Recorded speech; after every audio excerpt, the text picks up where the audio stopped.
ایک چیز آئی اس کو ایک سے خوش دلی کے ساتھ کرنے کی کوالٹی، خوش دلی کے ساتھ، کسی طرح کا کوئی رنج نہیں اس کے ساتھ، کسی طرح کا کوئی بوجھ نہیں، کسی طرح کا کوئی دباؤ محسوس ہونا موجود نہیں کہ کوئی دب کے کسی چیز کو قبول کر رہا ہے، ایکسپٹ کر رہا ہے، اس طرح کی کوئی بات نہیں، خوش ہو کے قبول کر۔ دوسرا مقام یہ کہ آگے کے لیے بھی تیار کہ اس طرح کا جو کچھ پیش آئے گا آئندہ جس کی کوئی لمٹ موجود نہیں ہے، ہم اسی طرح قبول کرتے رہیں گے۔ دونوں لفظ ایک ہی طرح کے ہیں لیکن معنی میں فرق یہ ہے۔ ایسے لوگوں کے سامنے نہ کسی جائیداد کا مسئلہ ہے نہ زمین کا مسئلہ ہے، جو لوگ اس مقام سے جڑے ہوئے ہیں، یہ تین چیزیں بہت اہم ہیں خیال رکھیں۔ روحانی راستے کے سفر میں یہ تین چیزیں بہت اہم ہیں۔ ان کے سامنے نہ گھر کا مسئلہ ہے، نہ زمین کا مسئلہ ہے، نہ جائیداد کا مسئلہ ہے، نہ روپے کا ہے، نہ پیسے کا ہے، کسی طرح کا نہیں۔ تسلیم اور رضا کے مقام پہ رہنے والوں کے یہاں اگر کسی چیز کی قیمت آنکنے کا کوئی ذہن موجود ہے تو وہ کبھی بھی نہ تسلیم پہ رہ سکتا ہے اور نہ دوسرے مقام پہ رہ سکتا ہے۔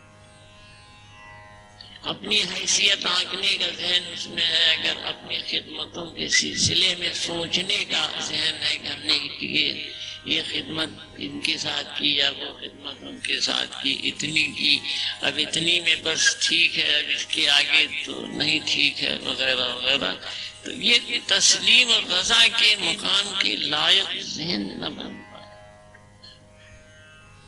اور وہ اس لفظ سے نہیں جڑ پائے گا یا اس لائق نہیں بن پائے گا۔ کون سا لفظ ہے سو؟ تیسرا لفظ کون سا؟ وفادار۔ اس میں وفاداری نہیں پیدا ہو پائے گی کسی حال، آج ان کا ہے تو کل ان کا ہے تو پرسوں۔ جہاں سے جو مطلب نکلنے کی امید آئی اس طرح سے اس نے باندھا، اور جب مطلب نکلا تو ونڈو تھی وہیں پہ بات ہوئی۔ اس طرح کا ذہن تسلیم اور رضا اور وفاداری کے ساتھ جینے والوں کے یہاں مطلب نکلنے اور نہ نکلنے کا کوئی سوال نہیں ہے۔ حاصل ہوا یا نہیں حاصل ہوا اس کا کوئی سوال نہیں ہے۔ کسی طرح کا سلوک کسی کیا اور اس کے بدلے انہیں کیا حاصل ہوا، اس طرح کا کوئی ذہن موجود نہیں۔ ان کے سلوک کرنے کا جواب جس کے ساتھ سلوک ہوا تھا اس نے کس طرح دیا، اس کی کوئی سوچ موجود نہیں۔ اعلیٰ قسم کے انسان ہیں یہ، اس طرح کے لوگ اس زمین پہ آتے رہتے۔ لیکن اگر آدمی روحانی راستے سے جڑا ہے یا اس نے اپنے کو جوڑ رکھا ہے تو کم سے کم یہ ضرور ہے کہ ان باتوں کا دھیان رکھنا ہی ہو۔ اگر نہیں رکھتا ہے تو روحانی زندگی پرورش نہ پا سکے کسی حالت، اس لیے کہ غیب کے دروازے نہ کھل پائیں، روح کی زندگی سے جڑ نہ پائے، روح کی زندگی سے کسی حالت میں جڑ نہ پائے۔ سومیتا اور ٹھنڈک اور دوسروں کے لیے سیکریفائس، اس کی خدمتیں اور اتنی مضبوطی سے رشتوں کو قائم رکھنا کہ وہ ہمیشہ قائم رہے۔ رشتے ان لوگوں سے قائم رہ پاتے ہیں یا رہتے ہیں یا رہنے کے لائق ہوتے ہیں جن کے دلوں میں روشنی موجود ہے۔ اس کا بہت خیال رکھیے۔ آپ تمام لوگوں سے ملتے ہیں، تمام لوگوں سے کے ساتھ اٹھتے بیٹھتے ہیں، لیکن رشتہ گہرائی کے ساتھ اسی کے ساتھ جڑتا ہے جس سے آپ کا دل جڑتا ہے، جس سے آپ کا دل ملتا ہے، اور آپ کا دل اسی سے ملتا ہے جس سے آپ کا دل خوش ہوتا ہے، اور جس سے دل خوش ہوتا ہے اس دل میں ضرور روشنی کا کوئی کڑ ہے کہیں پہ رکھا۔ کل باتیں ہو رہی تھی، یہ کل کا ایک مضمون تھا بہت اہم قسم کا، روحانی گلدستہ میں سوال و جواب ہیں، وہ اندر اور کائنات کے اندر اور باہر کے پہلے کیا سوال تھا؟ اس کائنات کے اندر کے باہر کے کائنات کے اندر کی باہر کی ابتدا کی خبر، ابتدا ہی انتہا کی خبر دیتا ہے، ابتدا ہی انتہا کی خبر دیتی ہے۔ ابتدا مانے شروع، انتہا مانے ختم۔ کیسے جانا جائے کہ انجام کیا ہوگا؟ شاید یہ سوال ہے کہ بھائی کیسے جانا جائے کہ انجام کیا، کہ کیا حشر، ہاں کیا انجام ہوگا؟ میں نے پوچھا کیسے معلوم ہوگی کیا حشر ہوگا، ہاں انجام کیا ہو، یعنی کسی آدمی کا اینڈ کیا ہو؟ تو جواب یہ ہے کہ ابتدا ہی انتہا کی خبر دیتی ہے۔ ابتدا مانے شروع، انتہا مانے ختم۔ ایک چیز شروع ہوئی، اب اس شروع ہونے میں یہی چیزیں ہیں، دیکھیے کہ وہ کس طرح، کس کوالٹی کا آدمی ہے، اور کس طرح زندگی روحانی سفر میں شروع ہو رہی، کن کوالٹیز کے ساتھ شروع ہو رہی۔ اپنے کو لیے دیے ہے، اپنے کو بہت بلند مرتبہ سمجھ رہا ہے، اپنے کو پیر مرشد سمجھتا ہے، اپنے کو بہت بڑا جاننے والا سمجھتا ہے، اور اپنے اندر اس طرح کی کوئی طلب نہیں رکھتا کہ اسے کچھ پانا ہے یا اسے کچھ جاننا ہے یا اسے کچھ سیکھنا ہے، اس کا کوئی درد موجود نہیں ہے، وہ تمنا اس کے اندر، وہ آرزو موجود نہیں ہے، تو یہ شروعات اس بات کی خبر دیتی ہے کہ اب اس کا اینڈ کس طرح کا ہو، ہے نا؟ کیوں ہے؟ اور ایک آدمی ہے کہ اس کے اندر عاجزی ہے، اس کے اندر انکساری ہے، اس کے اندر طلب ہے، اس کے پانی کی آرزو ہے، اور یہ ایک بے چینی ہے کہ آخر باطن کیا ہے، روح کی زندگی کیا ہے، یہ سفر کہاں سے شروع ہوا اور یہاں تک آیا، اور پھر یہاں سے آنے کے بعد اس سفر کا آگے کا مقصد کیا ہے، اس زندگی کا مقصد، یہ سب تمام سوالات جو بے چین رکھتے ہیں اس کی روح کو رات دن۔ ایک روح کی زندگی کے روح کے ڈیٹیچ ہو جانے کے بعد، اس کا اٹینشن ہٹ جانے کے بعد، یہ جسم لینے کے لائق بن جاتا ہے۔ اتنی اہم چیز، اس کے بارے میں کیوں نہ جانے، کیوں نہ اس کے بارے میں سوچے، اس کے بارے میں کیوں نہ سمجھے، اسے کیوں نہ دیکھے، یہ ایک سوال ہے۔ تو یہ بے چینی جب پیدا ہوتی ہے تب اس کا جڑاؤ اتنی ایسے شخص کا جڑاؤ مضبوطی سے قائم ہوتا ہے۔ ایسا آدمی جب جڑے گا یا کوئی بھی جڑے گا تو اس میں ایک مضبوطی موجود ہے، اور دوسرے ڈھنگ کا اگر جڑتا ہے تو اس میں کوئی مضبوطی موجود نہیں۔ وفاداری کے مقام پر جب ثبوت دینے کا وقت آئے گا، موقع آئے گا، تو معلوم ہوگا کہ یہ کھوٹا سکہ تھا۔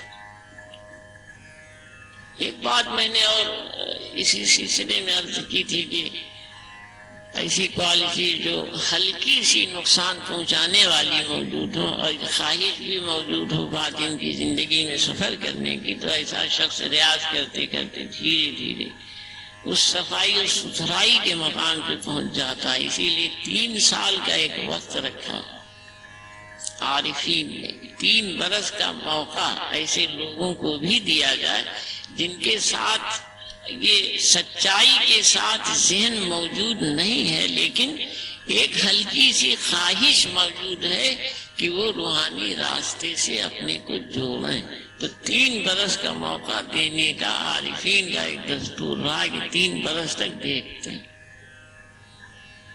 اب وہ 3 برس میں اگر اپنے اسی رویے پہ رہا، اسی رخ پہ رہا، اس کے اندر کوئی صفائی ستھرائی باطن کی نہ پیدا ہوئی، کوئی اثر غیر سے نہ ظاہر ہوا، تو پھر یہ بات ثابت ہوئی کہ یہ اس راستے لائق نہیں۔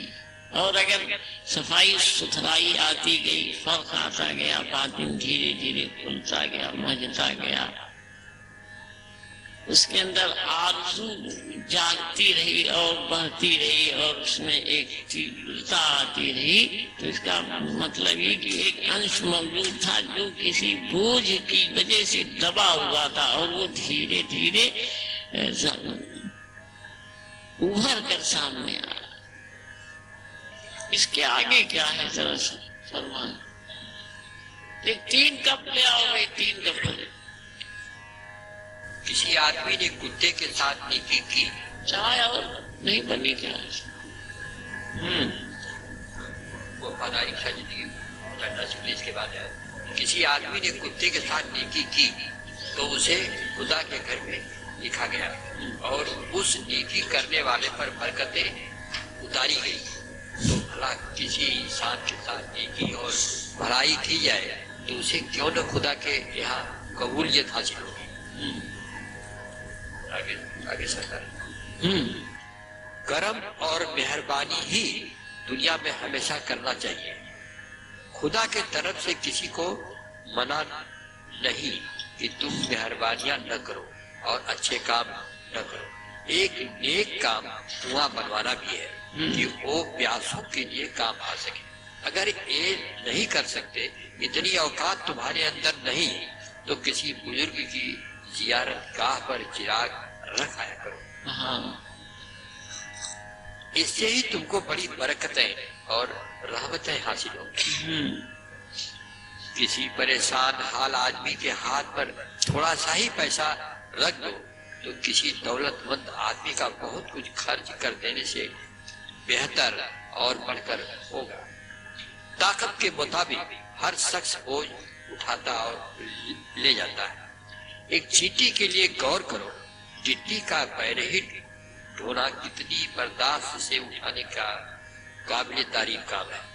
اے بھلے آدمی، تو مخلوق کے ساتھ نیکی کر تاکہ زمین پر اترنے والے جلال کے سخت حالت سے تجھ کو بچایا جائے۔ بس یہی تو شروع کی پہلی بات فرما رہے ہیں، ہدایت فرما رہے ہیں، تہذیب تعلیم کی دے رہے ہیں۔ کنواں بنواؤ، کنواں بنواؤ جس سے پیاس بجھے آدمی کی۔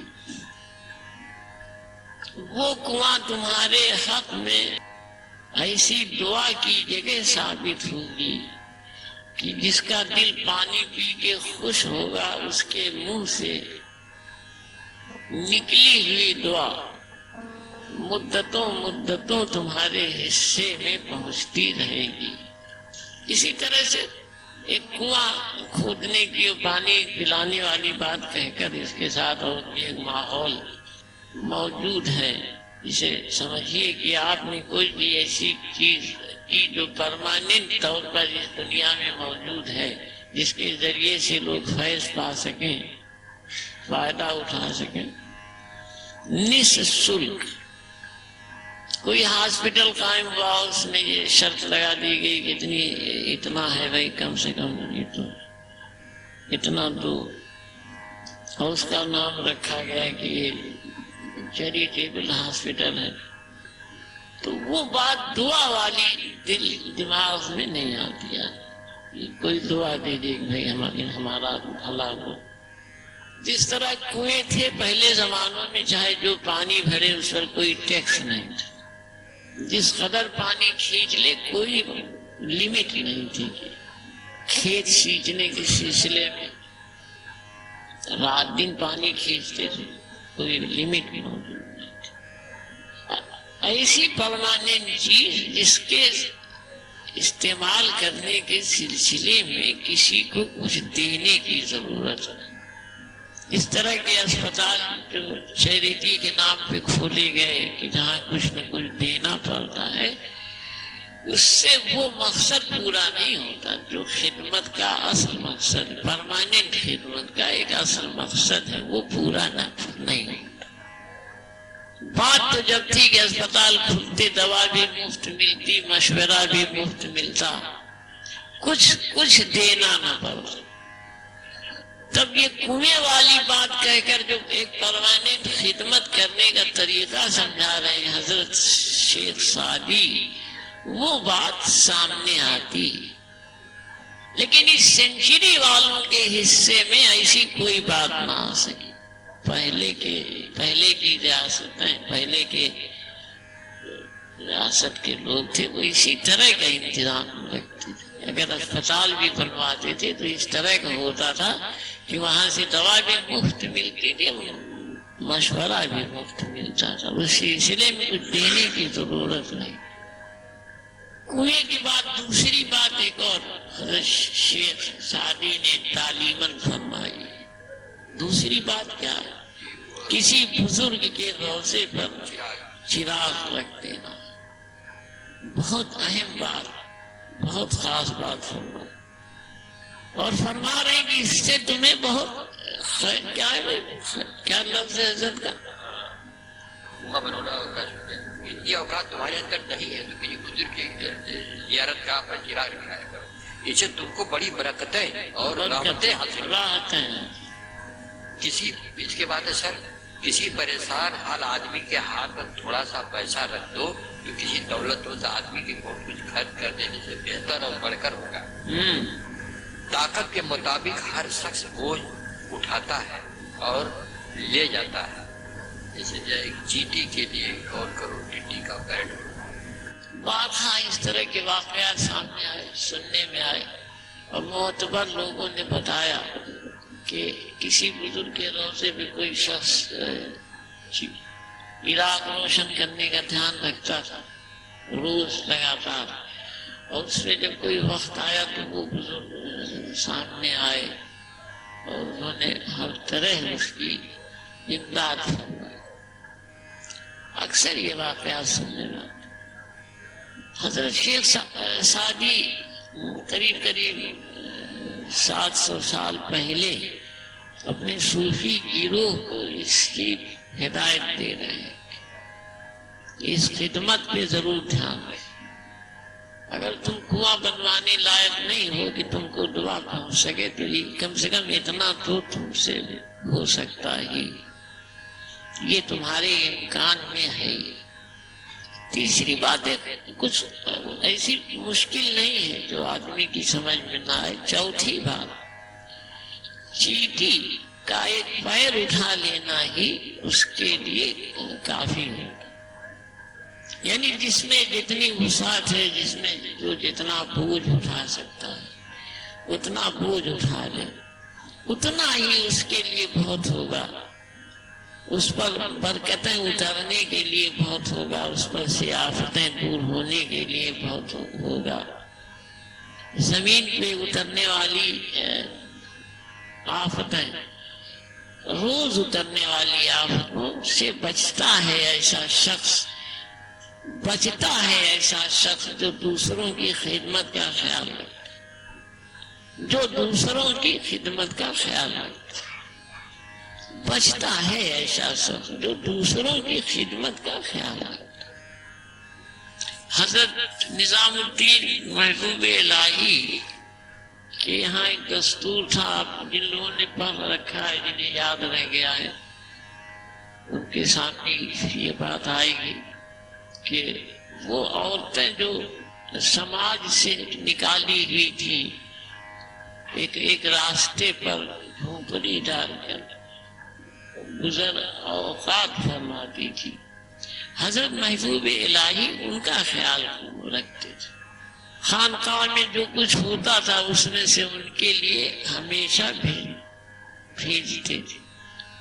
اور ہر ایک کا ماہوار کچھ مقرر فرما رکھا تھا۔ اسی سلسلے کا ایک واقعہ ہے کہ کسی عورت نے حجت کی کہ ہمارا اتنا تھا، جو صاحب لے گئے تھے ان کو ناگوار گزری بات کہ جو مقرر ہے اس کے علاوہ مانگ رہی ہے، اس پہ حجت کر رہی ہے۔ تو لوٹ کے آئے، شکایت کرنے لگے۔ حضرت محبوب الہی اوپر کوٹھے سے سن رہے تھے، آواز تیز تھی، پوچھا کہ کیا بات ہے بھائی؟ تو ان صاحب نے شکایتاً کہا کہ فلاں عورت جس کے لیے وظیفہ دینا تھا لے کے گیا، تو اس نے کہا کہ اتنا نہیں، اتنا ہے۔